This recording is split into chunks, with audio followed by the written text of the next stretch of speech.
ഈശോമിശിഹായ്ക്ക് സ്തുതിയായിരിക്കട്ടെ.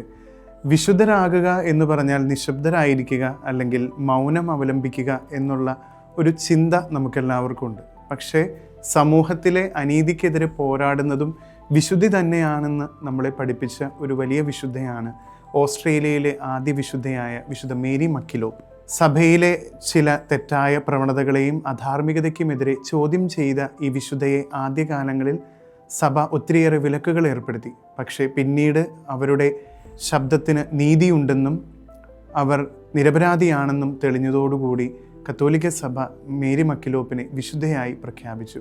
സ്നേഹമുള്ളവരെ, നമ്മുടെ സമൂഹത്തിലും ഒത്തിരിയേറെ അധാർമികതകൾ നടക്കുമ്പോൾ നമ്മൾ നിശബ്ദരാകരുത്. മറിച്ച് ക്രിസ്തു ശിഷ്യൻ എന്നതിൻ്റെ പേരിൽ നമ്മളും അനീതിക്കെതിരെ പോരാടേണ്ടവരാണ് എന്ന് ഈ വിശുദ്ധ നമ്മളെ പഠിപ്പിക്കുന്നു.